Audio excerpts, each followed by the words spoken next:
एक समय की बात है। एक छोटे से गांव में एक छोटा सा बच्चा रहता था। उसका नाम अर्जुन था। अर्जुन एक बहुत प्यारा और सच्चा दिल वाला बच्चा था। एक दिन उसने अपने गांव के जंगल में एक रहस्यमय वृक्ष के बारे में सुना। जंगल का राजा इस वृक्ष के बारे में कहता था कि यह वृक्ष हर एक इंसान को एक आशीर्वाद देने का क्षमता रखता है। लेकिन उस वृक्ष की पूरी कहानी तक पहुंचने के लिए बच्चों को बड़े होने तक इंतजार करना पड़ता है। अर्जुन ने तय किया कि वह इस वृक्ष को ढूंढेगा और उसका आशीर्वाद प्राप्त करेगा। वह जंगल की ओर रुका और हर कदम पर उसे नई राहें मिलती थीं। जंगल की गहराइयों में उसने एक चमकते हुए पंख देखा। वह पंख उसकी नजरों में नया था और उसे पंख का मालिक मिला। तुम यहाँ कैसे आए? पंख ने पूछा। अर्जुन ने अपनी कहानी सुनाई और उसे वृक्ष की खोज में मदद करने के लिए कहा।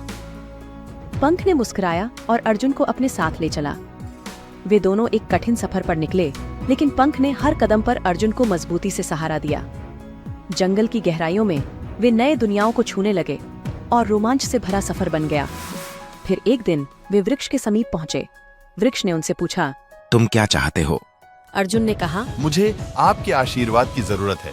मुझे अपने गांव में और अपने परिवार के साथ एक खुशहाल जीवन बिताना वृक्ष ने है। उसको एक चमकता हुआ पंख दिया और कहा, ये पंख तुम्हें जो भी चाहिए वह पूरा करेगा, लेकिन ध्यान रखो इसका इस्तेमाल सिर्फ अच्छे कारणों के लिए होना चाहिए। अर्जुन ने पंख को धन्यवाद दिया और अपने गांव की ओर लौटा। पंख की मदद से उसने अपने गांव को एक नया स्वरूप दिया। उसने लोगों की मदद की और अच्छे कारणों के लिए पंख का इस्तेमाल किया। गांव वाले अर्जुन की उपलब्धियों से प्रभावित हो गए और उसकी मेहनत की सराहना करने लगे। अर्जुन ने अपने परिवार को खुशियों से भर दिया और वह एक समृद्धि भरा जीवन जीने लगा। गांव में एक दिन एक विशेष सभा आयोजित हुई, जिसमें विभिन्न गांवों के लोग भी शामिल थे। एक पुराना दुश्मन अर्जुन के खिलाफ झगड़ा करने के लिए आया। उसने आरंभ किया, तुम्हारी ताकत सिर्फ एक पंख में है, तुम मुझसे कैसे टकरा अर्जुन सकते ने हो? हंसते हुए उत्तर दिया, हाँ, मेरी ताकत एक पंख में है, लेकिन यह पंख अच्छे कारणों के लिए है। उसने अपने पंख को फैलाया और उसकी ताकत ने उसको विजयी बना दिया। लोगों ने उसकी बहादुरी की सराहना की और उसे गांव का नायक माना।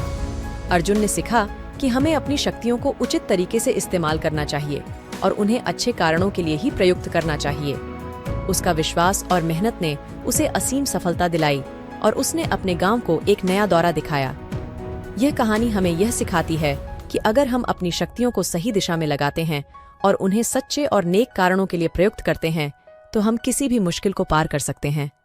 अर्जुन की तरह हमें भी अच्छे कारणों के लिए अपनी शक्तियों का सही इस्तेमाल करना चाहिए, ताकि हम और भी सफलता की ऊंचाइयों को छू सकें।